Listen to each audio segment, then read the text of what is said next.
Bismillahirrahmanirrahim. Assalamualaikum warahmatullahi wabarakatuh.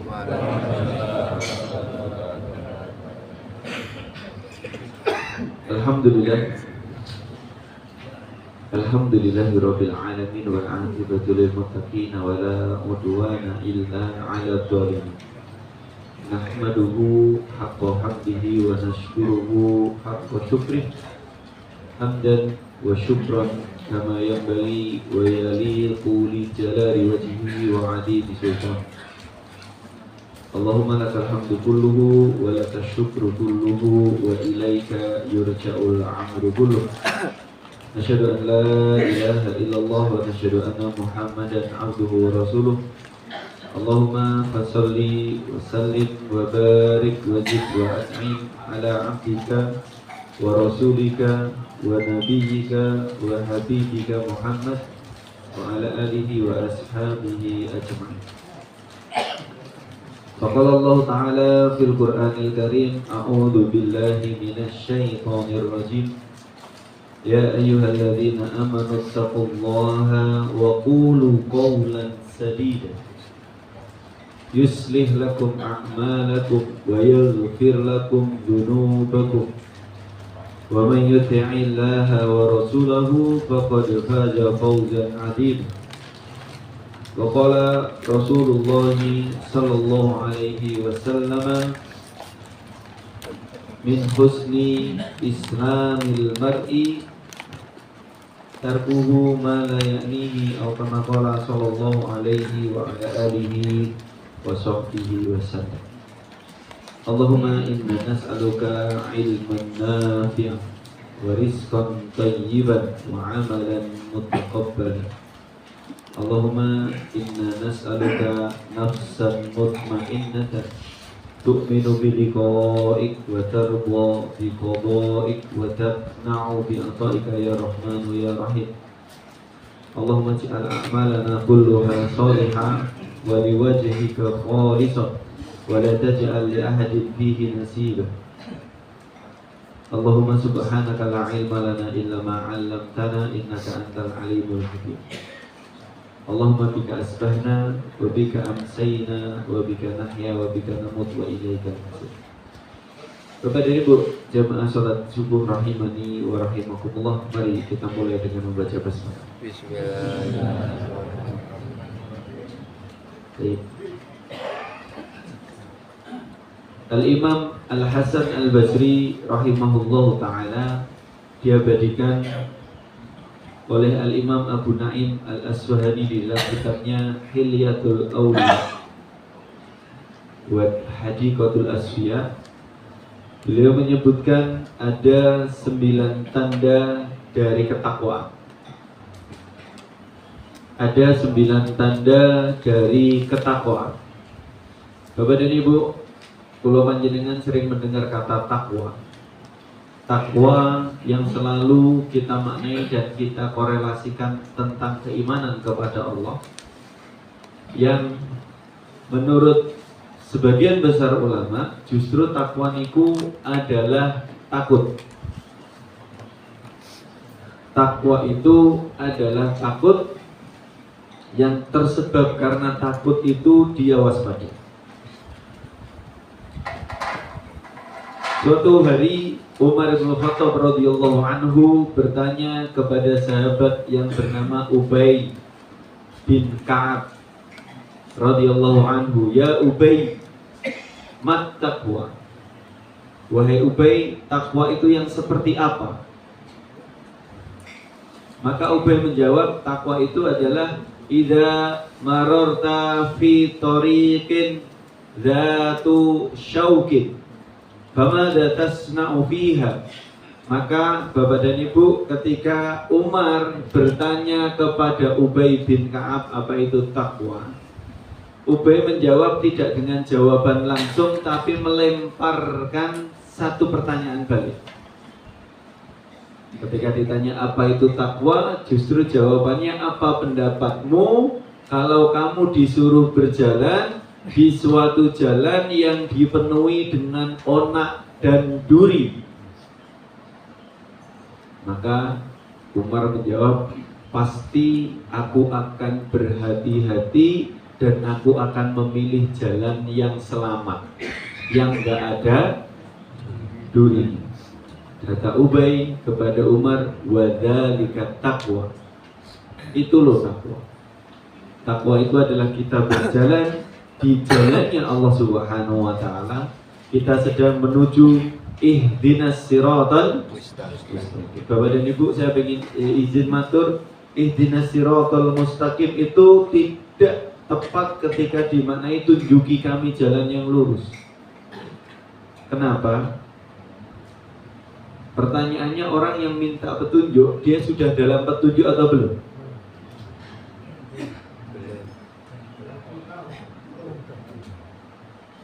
Kalau kita maknai ihdinas siratal mustaqim, itu tunjuki kami jalan yang lurus. Pertanyaannya, kita sudah berada di jalan yang lurus atau belum? Kalau jenengan bilang belum, ya sekarang jenengan di jalan siapa? Ihdinas siratal mustaqim, ketika diterjemahkan di dalam bahasa Indonesia tunjuki kami jalan yang lurus, itu tidak pernah menjadi makna yang tepat, karena ihdina di situ bukan tunjuki, tetapi ihdina itu dari kata hadayah, di hidayatan, beri hidayah. Tetapi masalahnya adalah kula panjenengan kita ini sudah mendapat hidayah, Bapak dan Ibu. Kita sudah dipilih oleh Allah untuk berada di jalan hidayah. Bahkan kalau kita bicara, loh kan kita yang milih, tidak pernah kita yang memilih, tapi kita dipilih oleh Allah. Kalau buktinya bahwa ini kita yang memilih, seberjasa-berjasanya Abu Thalib, itu dia tidak pernah masuk Islam. Seberjasa-berjasanya Abu Thalib tidak pernah masuk Islam. Berarti memang hidayah itu adalah pilihannya Allah Subhanahu wa ta'ala. Kita sekarang sudah dipilih, kita sudah berada di jalan hidayah. Maka ihdinas siratal mustaqim itu bukan tunjuki kami jalan yang lurus, tidak. Tapi ihdinas siratal mustaqim menurut Imam Al-Qurtubi di dalam Al-Jami' li Ahkamil Quran, kitab tafsirnya Imam Al-Qurtubi, beliau menyebutkan ihdina itu adalah ad-dim hidayataka alaina. Ya Allah, langgengkan, tetapkan, teruskan cahaya hidayah yang sudah Engkau berikan kepada kami tetap berada di dada-dada kami sampai kami meninggal dunia. Yang kita minta Bapak dan Ibu itu buatan kula panjenengan urung duwe hidayah ben ngerteni hidayah, buat. Yang kita minta dengan kata ihdinas siratal mustaqim itu adalah ya Allah, kuatkan kami, tetapkan kami, bimbing kami untuk terus berada di jalan hidayah ini. Karena tidak ada jaminan, masalahnya kalau kita ini ketika lahir sudah Islam ceprot, justru sing Islam KTP ini mboten wong, betul kan? Betul atau tidak? Karena kita ini kadang nggak menyadari lahirnya kita sudah Muslim itu justru pemaknaan akan keislaman kita itu sangat rendah. Itu pun masih ditambahi bahwa tidak pernah ada jaminan kita akan mati dalam keadaan Islam.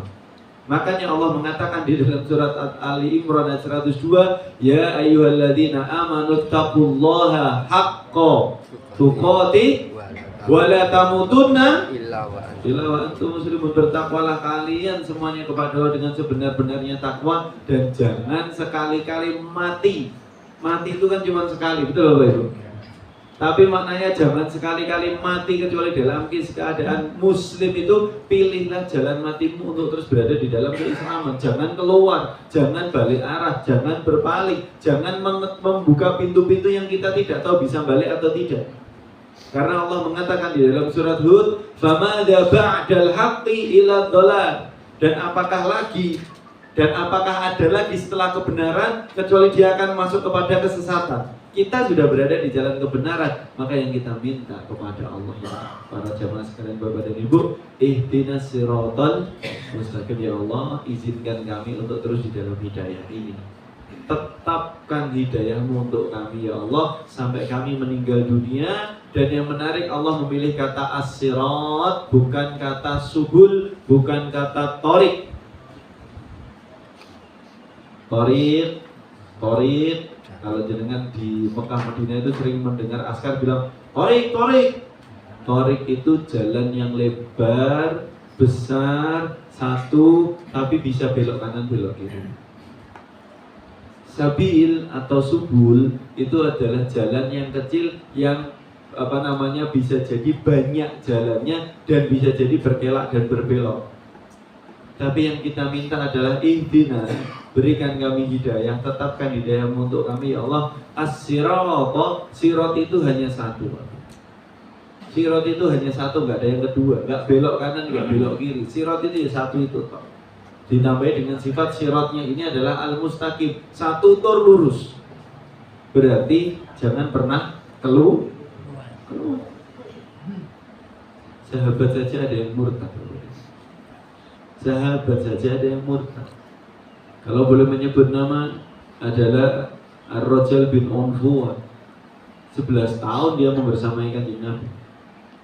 Kata Rasulullah, gigi gerahamnya di neraka lebih besar dari gunung Uhud. Sahabat ini. Ada Ubaidullah bin Jahash, saudara kandung Abdullah bin Jahash, saudara kandung Zainab bintu Jahash yang menjadi istri Rasulullah. Ubaidullah murtad bukan di Mekah, murtadnya justru ketika hijrah ke Habasyah. Ada lagi kisah yang kemudian diabadikan oleh Ibnul Jauzi di dalam kitabnya yang dituturkan oleh seorang salaf namanya Abdah bin Abdurrahim, menuturkan justru di antara pasukan kaum muslimin ada seorang pemuda masih usia, namanya pemuda masih usia yang sangat ideal, hafal Quran, puasa nggak pernah putus, justru murtad karena dia terpincut hati dengan seorang wanita Nasrani. Hafal 30 juz. Siapa jenengan hafalnya juz apa? Juz Manggala. Tidak ada jaminan bahwa keimanan kita, keislaman kita akan bertahan. Maka yang kita minta dalam setiap rakaat kita, yang kita minta dari Allah, tetapkan hidayah ini. Jangan kau lepaskan kami dari hidayah ini. Nah, kita kembali Bapak dan Ibu. Ini adalah salah satu upaya kita untuk mengawal takwa yang ada di dalam hati. Dan kita kembali tadi ketika Umar bertanya kepada Ubay, ya Ubay, mat taqwa? Wahai Ubay, takwa itu seperti apa?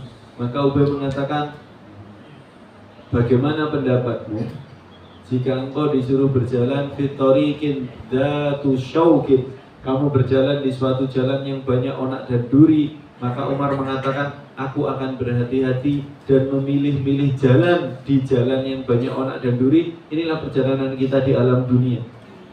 Takwanipun kula panjenengan itu menjadikan kita berhati-hati ketika menjalani aktivitas yang ada di dunia ini. Hiruk pikuknya, segala kesibukannya, itu yang harus difilter dengan takwa. Tidak hanya mengaku aku duwe takwa loh, enggak. Pengakuan itu ngomong duwe takwa ning dahare daging babi yang ngapusi. Dia ngomong dia duwe takwa tapi bergelut dengan hal-hal yang haram ngapusi. Justru takwa itu tidak pengakuan. Takwa itu adalah implementasi praktek dari keimanan, itulah takwa. Makanya Ubay mengatakan, apa pendapatmu jika kamu disuruh berjalan di suatu jalan yang banyak onak dan duri? Ini loh takwa. Dengan takwa dia memilah dan memilih. Dengan takwa dia waspada dan hati-hati. Nah, para rawuh Bapak dan Ibu rahimani wa rahimakumullah, Al-Imam Al-Hasan Al-Basri di dalam catatan ini, Al-Imam Abu Naim Al-Aswani dalam kitabnya Hilyatul Awliya mengabadikan Al-Imam Al-Hasan Al-Basri mengatakan, inna li ahli taqwa alamatun ya'rifuna biha atau yu'rafuna biha. Sesungguhnya atas orang-orang yang bertakwa itu ada tanda-tanda atau alamat-alamat yang bisa dikenali. Berarti orang-orang takwa itu bisa dikenali dengan tanda-tanda berikut ini. Beliau menyebutkan ada 9 tanda. Yang pertama adalah sidqul hadis. Orang yang bertakwa itu adalah orang yang kalau berkata pasti perkataan yang baik dan jujur.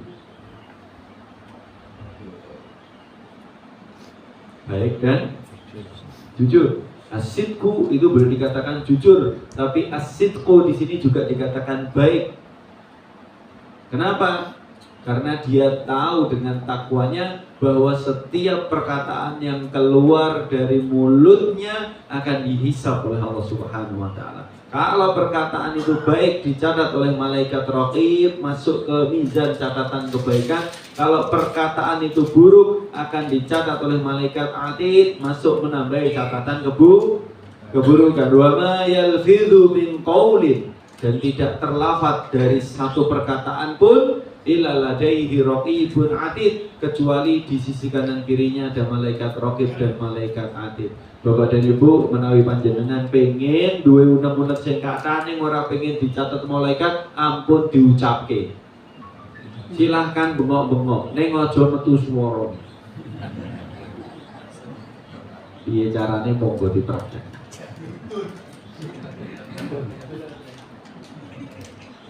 Selama belum keluar menjadi lafaz itu kados ngeten iki lafaz. Selama belum keluar menjadi lafaz, karena di dalam ayat surat Qaf tadi Allah mengatakan wa ma yalfidhu min qaulin, dan tidak terlafaz dari satu perkataan. Berarti selama tidak keluar kata-katanya, apa suaranya, enggak kena dosa.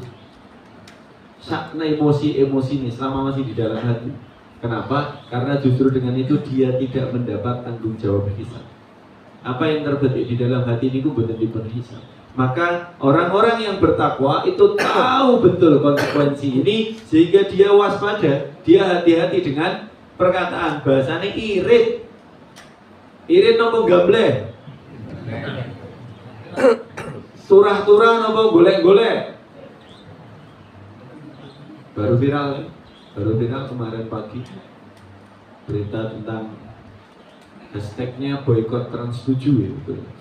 Jadi kan tahu Bapak Ibu. Bagi sebagian kalangan santri yang pernah belajar di pesantren, yang bagaimana berusaha berkhidmat kepada guru-gurunya, maka yang ditayangkan itu betul-betul keji sekali. Walaupun memang ada praktek-praktek yang berlebihan, memang iya, tetapi yang ditayangkan itu framingnya keji sekali. Dan saya mengingatkan kepada hadirin sekalian, Bapak dan Ibu rahimani wa rahimakumullah, hati-hati ngomentari orang yang berilmu. Hati-hati ngomentari orang yang berilmu, karena kaidahnya luhumul ulama'i masmumatun. Dagingnya para ulama itu berbisa. Hati-hati. Orang yang berilmu itu dia lebih dekat kepada Allah Subhanahu wa taala. Kalau kita yang tidak punya apa-apa kemudian melu-melu menghina, merendahkan, mencaci orang-orang yang punya ilmu, pangapunten ngatos-antos. Dagingnya para ulama itu berbisa. Bahkan Ali bin Abi Thalib radhiyallahu anhu, dia punya kaidah, ana abdun liman allamani harfan wahidan. Kata Ali, aku ini adalah budak atau hamba bagi siapa-siapa yang mengajariku ilmu walaupun hanya satu huruf saja. Maknanya apa? Ali pengen mengajarkan dari nasihat ini adalah bakti total. Karena orang yang mengajari ilmu itu berarti mereka-mereka yang mendekatkan kita kepada Allah Subhanahu wa taala. Baik, kita kembali. Bapak dan Ibu rahimani wa rahimakumullah, tanda yang pertama, alamat yang pertama bagi orang yang bertakwa menurut Al-Imam Al-Hasan Al-Basri adalah sidqul hadis, ngomongi bener tur lurus, ngomongi jujur. Makanya Rasulullah memberikan tambahan di dalam hadis yang lain adalah min husni islamil mar'i, di antara baiknya keislaman, tanda baiknya keislaman seseorang adalah tarkuhu malayanihi, dia meninggalkan apa-apa yang dia tidak bermanfaat bagi dirinya. Bilih menika sunahipun ba'da isya segera tidur nama segera tanpa kamling. Kata Rasulullah, jika tidak ada hajat kepentingan yang mendesak, maka ba'da isya mending segera tidur. Sehingga sholat isya sendiri itu di Allah syariatkan itu justru untuk menutup rangkaian ibadah dalam satu hari. Setelah itu dia beranjak untuk tidur. Maka waktu isya itu terbagi menjadi 3. Justru waktu afdalnya itu tengah malam. Waktu isya itu dibagi menjadi 3, Bapak dan Ibu. Waktu awal yang kita biasa salat isya Waktu afdol itu di tengah-tengah, yaitu tengah malam, dan waktu akhir sepertiga malam yang terakhir. Waktu aslinya itu, waktu afdol itu waktu tengah malam. Makanya kalau tengah malam biasanya harus kadung tengah wengi nih baru ngopo-ngopo dan bleksek, betul kan? Sayangnya kalau nunggu sampai tengah malam nanti malah tidak sholat isya, malah jam 12 ketiduran, betul kan? Terlalu lama, sehingga sholat isya fardunya dimajukan di waktu yang awal, ya waktu yang biasa kita sholat. Itu waktu awal, bukan waktu afdol. Tapi pada poinnya adalah ketika sudah selesai dengan segala aktivitas, segera tidur supaya dia punya manajemen amal itu. Dia nggak gambleh ke sana dan kemari. Karena biasanya nek lagi ketemu ki nek rende bahan golek sidqul hadis. Orang yang bertakwa, tanda pertama adalah dia menjaga betul perkataannya untuk menjadi perkataan yang benar dan perkataan yang jujur. Yang kedua, tanda orang yang bertakwa menurut Imam Al-Hasan Al-Basri adalah wal wafa'u bil ahdi, yang menepati komitmen. Pangapunten, wafa'u bil ahdi ini tidak hanya janji saja, janji plus komitmen. Apa maksudnya? Bapak dan Ibu rahimani wa rahimakumullah, seorang muslim kalau dia sudah berkomitmen dengan sesamanya dalam akad-akad dan kesepakatan tertentu, sesungguhnya dia tidak hanya sedang bersepakat antara satu dengan yang lain, tetapi sejatinya dia sedang mengikat komitmen dan dipersaksikan di hadapan Allah dan seluruh makhluknya. Makanya di dalam hadis Rasulullah mengatakan al-muslimuna ala syurutihim. Seorang muslim itu terikat atas kesepakatan yang sudah mereka ikat atau mereka sepakati. Sehingga Bapak dan Ibu menawi kula panjenengan misalkan ada akad kontrak, kesepakatan, perjanjian, tanda tangan, itu sebenarnya yang pertama kali menjadi beban itu bukan antara jenengan pihak satu dan pihak kedua atau para pihak, tidak. Yang menjadi beban justru apakah kita komitmen dengan perjanjian ini di hadapan Allah Subhanahu wa taala. Karena yang mempersaksikan Allah.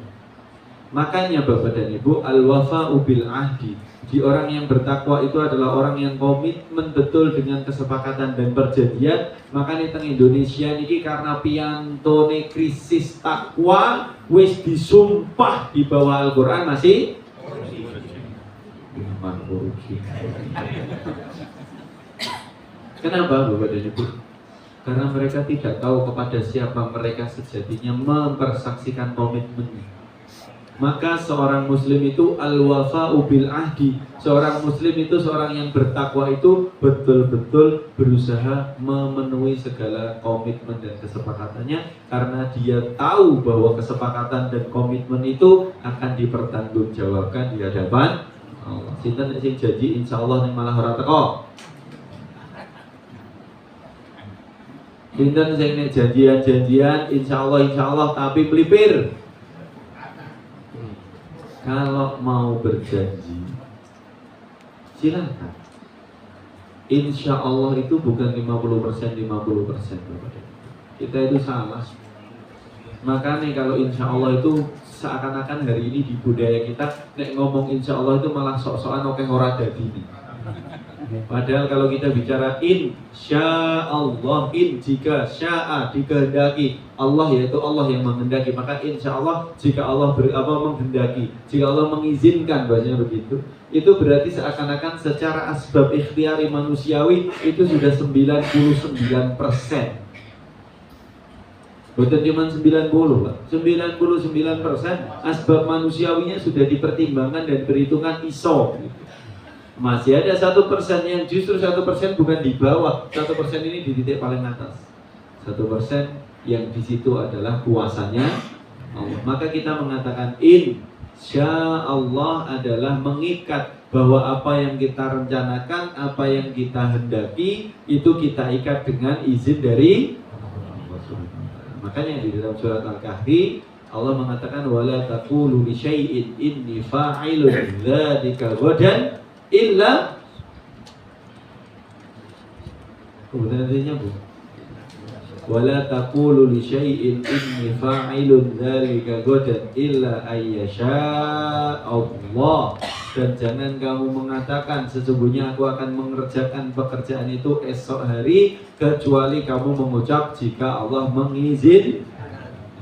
Kenapa? Kalau tak diizinkan sama Allah, waduh Pak Bu, cobi jenengan untuk masalah wungu bangun tidur saja, yang masang alarm 25, 26, bangun apa betul? Bangun betul? Bangun matanya Pak. Itulah izinkan. Nah, poin yang kedua adalah al-wafa'u bil ahdi. Dia betul-betul menjaga diri. Kenapa yaitu tadi al-wa'du dainun. Di dalam hadis yang lain Rasulullah mengatakan al-wa'du, janji itu adalah dainun, utang. Maknanya nopo mesti ditagih kalau betul. Berarti orang yang bertakwa itu tidak banyak ngobrol. Siji, yang pertama irit ngomong, yang kedua enggak banyak ngobrol. Terus yang biasa kita lihat gambarnya di pinggir-pinggir jalan itu, paham maksud ulang ini Bapak Ibu? Satu, banyak ngomong, yang kedua banyak. Nomor tiga, tanda ketiga adalah wasilaturrahim. Wasilaturrahmi itu adalah banyak menjalin hubungan baik, interaksi yang dibangun atas asas kasih sayang, berinteraksi dengan segala kebaikan dan kebaikan, bukan kenalan tapi malah ngejak padu. Silaturrahim itu adalah kebutuhan untuk berinteraksi sosial Bapak dan Ibu, tetapi interaksi sosial dalam bingkai kebaikan. Ini kalau silaturrahim, yaitu menyambung ar-rahmah, kasih sayang.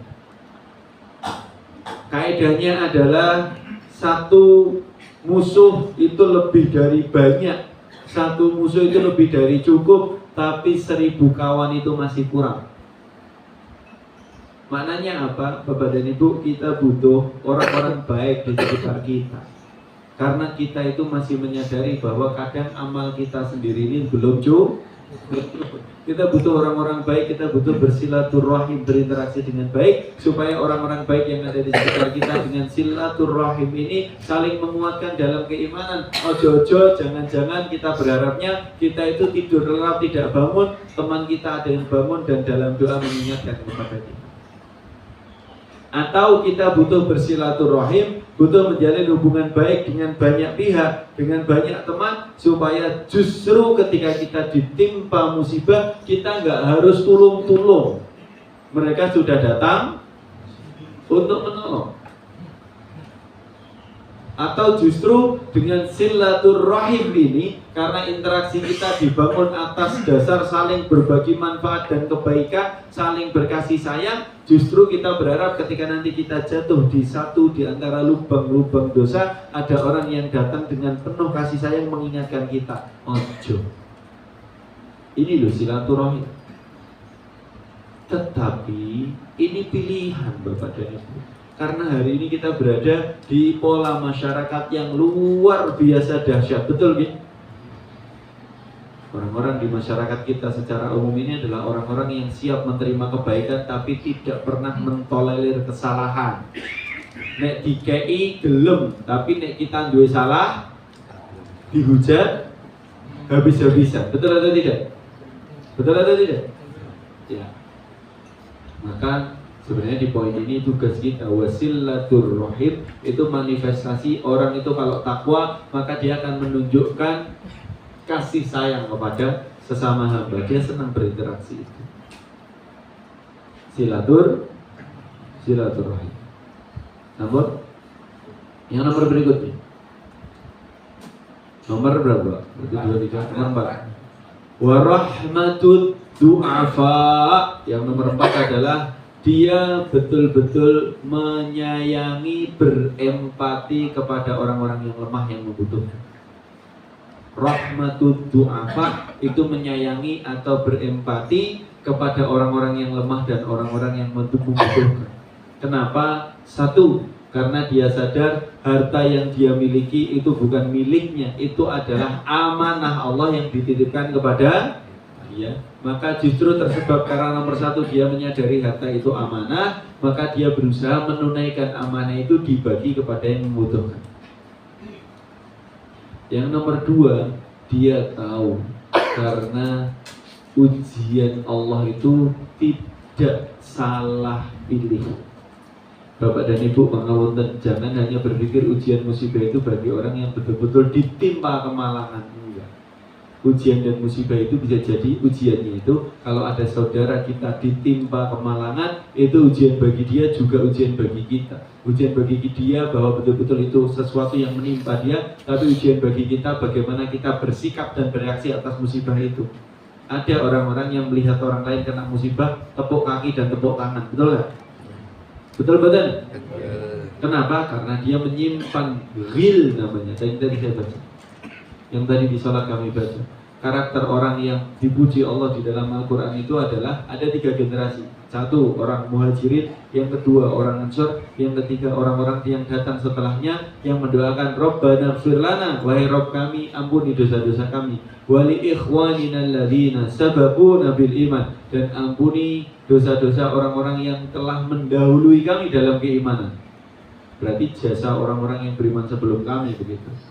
Wala taj'al fi qulubina ghillan, dan jangan kau jadikan di dalam hati-hati kami ini ada sifat ghil, iri dengki, permusuhan kepada sesama kaum muslimin. Maka kalau dia orang yang bertakwa, maka alamat yang berikutnya justru adalah warahmatul dzu'afa. Dia berkasih sayang dan berempati kepada orang-orang yang lemah, yang kena musibah. Tadi saya matur, orang kena musibah, kita itu diuji. Apa reaksi kita kepada musibah itu? Yang pertama tentunya berdoa, alhamdulillahilladzi afani mimma btalaka bihi wa faddalani ala katsirin mimman khalaqta tafdila. Pernah hafal doa ini? Belum, besok dihafal. Segala puji bagi Allah yang menyelamatkan kami atas ibtila atau atas ujian yang menimpa dia. Maksudnya apa? Segala puji bagi Allah yang aku tidak kena ujian yang sama. Wa faddalani, dan melebihkanku ala katsirin mimman khalaqta tafdila, dari sekian banyak yang engkau ciptakan dengan kelebihan-kelebihannya. Maksudnya apa? Hari ini karena kita selamat berarti kita dikasih kelebihan. Justru dengan kelebihan itu ujiannya adalah apakah kita berkasih sayang, apakah kita berempati, atau justru kita ndelok orang opo-opo. Yang nomor 5. Yang nomor 5, waqillatul fakhri wal khuyala. Orang yang bertakwa itu sangat hati-hati, sangat sedikit untuk menampakkan nikmat, untuk sombong, untuk berbangga. Jauh dari kata berbangga, sangat hati-hati dalam menentukan sikap. Kenapa? Karena dia tahu sejatinya semuanya itu ditetapkan oleh Allah. Justru ujian. Jangan-jangan ketika kita beli baju yang harganya 500.000, itu justru motivasinya hanya sekedar untuk pamer iso duwe lambe apik. Orang yang bertakwa, dia betul-betul kalau harus beli yang 500.000 dia beli, Bapak Ibu. Bukan tidak dia beli. Bukan dikasihkan orang, Pak. Tapi dia beli, kemudian dia tidak pernah merasa itu sesuatu yang spesial. Karena itu semata-mata dia bisa membeli atas izin Allah, sehingga walaupun wis tuku baju sing regane 500.000, tidak pernah ada sedikit pun muncul rasa bangga, rasa sombong. Karena semua ini ada titipan Allah. Nomor 6, wa badlul ma'ruf. Wa badlul ma'ruf, kalau boleh kami terjemahkan dengan terjemahan yang bebas, adalah rakus terhadap peluang amal soleh. Al-badlu itu bersungguh-sungguh, mencari-mencari. Badlul ma'ruf itu orang yang bertakwa, justru mereka yang sadar dunia ini tempat berbekal. Dia sadar bahwa amalnya tidak seberapa, maka badlul ma'ruf, dia rakus, dia kejar seluruh potensi kebaikan. Dia tahu dalam satu amal itu ada banyak potensi kebaikan, maka dia genapkan itu. Artinya apa? Dia sadar betul prioritas dan mana yang baik dan mana yang harus mendatangkan banyak pahala. Sama-sama minum, yang satu mendapat pahala lebih dari satu, yang satu cuma ben orang ngelak. sama-sama minum. Kenapa? Karena ketika dia seorang yang bertakwa, dia akan awali minumnya adalah tangan kanan. Gak boleh tangan kiri, Bapak Ibu. Makan dan minum tangan kiri itu makan minumnya syaitan. Maka nek tesih wonten sing kadang karena kebiasaan tangan kiri, mulai hari ini iling-iling dan emot-emot tangan kiri itu kalau untuk makan dan minum kui perbuatane nggak mungkin mendatangkan berkah dan manfaat, nggak mungkin. Tangan kanan. Yang kedua, diusahakan sambil duduk. Walaupun kemudian kalau minum masih diperselisihkan, baik, kita nggak masuk ke perselisihannya. Tapi alangkah lebih baiknya adalah duduk. Tangan kanan, duduk, kemudian membaca Bismillah. Kemudian meminum dengan pelan dan santai 3 kali tegukan. Ora glegek-glegek sak porong entek.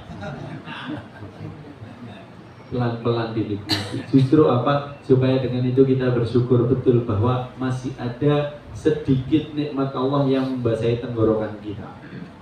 Podo-podo minume, sing siji cuman hilang hausnya, hilang dahaganya, tapi yang satu bisa mendapatkan banyak pahala karena sifat seorang yang bertakwa itu adalah badlul ma'ruf, betul-betul rakus dan dia butuh kepada banyak kebaikan.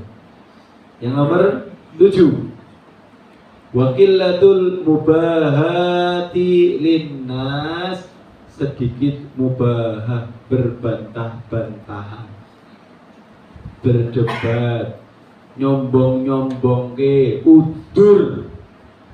Orang yang bertakwa dia menghindari sifat itu karena dia tahu itu tidak ada manfaat. Sama ya?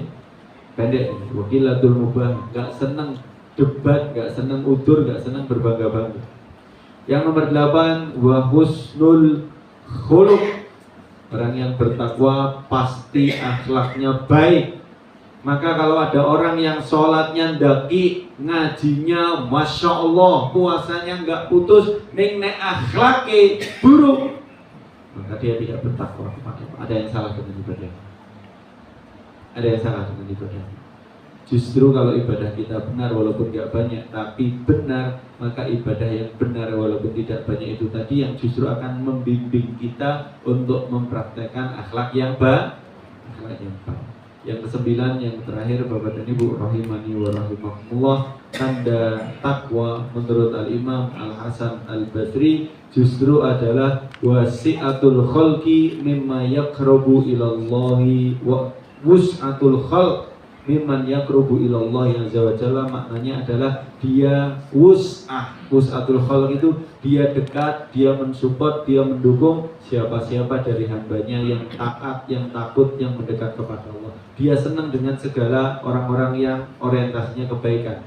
Dia mendekati orang-orang yang banyak melakukan kebaikan. Itu adalah tanda takwa. Senenge ngumpul, bahasanya wong kang soleh kumpul. Kenapa? Karena dia tahu bahwa teman itu menarik, teman itu membawa dampak, teman itu membawa efek. Maka dia sadar betul potensi ini, sehingga dengan takwa yang dia nyalakan, dia jaga nyalanya di dalam hati para rawuh Bapak dan Ibu, maka dia akan selektif memilih kelompok mana, circle mana, geng mana, atau kumpulan mana yang harus dia bersamai, karena perkumpulan itu akan mempengaruhi keimanan. Piantun kados kata Rasulullah seperti kita memilih antara penjual minyak wangi dan pandai besi. Berkawan dengan orang-orang yang tidak baik itu seperti mendekati pandai besi. Minimal yo kena panasin, walaupun orang melu dolanan wasine. Mambu asepe, walaupun orang pelakune. Berarti kalau kita berada di lingkungan yang tidak baik, lingkungan yang gemar melakukan dosa dan kemaksiatan, berarti kita bisa jadi kecipratan dan mendapat dosa yang sama, bukan karena kita yang melakukan, tapi karena satu, kita yang mendiamkan, atau yang kedua, kita bertahan di situ. Itu adalah bentuk keridhaan. Maka kita butuh yang sebaliknya, kita butuh berkawan, berkumpul, banyak relasi dengan orang-orang yang takut kepada Allah, orang-orang yang mendekat kepada Allah, sebagaimana kita mendekat kepada penjual minyak Ewo dene ora kecipratan minimal ambune. Ada Allah banyak majma'in wallahu muwaffiq aqwamit thoriq. Pada ibu rahimani wa rahimakumullah, kata yang sakit kawula aturaken pada subuh yang berbahagia ini, semoga kula panjenengan lebih bisa memaknai dan menikmati ketakwaan. Tidak ada jaminan takwa ini di dalam hati, tidak ada jaminan. Maka kita minta dalam sehari semalam, dalam setiap rakaat kita 17 kali ihdinas siratal mustaqim. Tetapi setelah kita minta itu, mari kita cek apakah tercermin dalam kehidupan kita dengan 9 sifat ini atau tidak. Kalau belum, mari kita perbaiki. Masih ada waktu. Mari sama-sama kita tutup dengan membaca doa kafaratul majlis. Subhanallahumma rabbana wa bihamdika asyhadu an la ilaha illa anta astaghfiruka wa atubu ilaik. Tidak malih menawi wonten kelepatan kula nyuwun pangapunten. Assalamualaikum warahmatullahi wabarakatuh.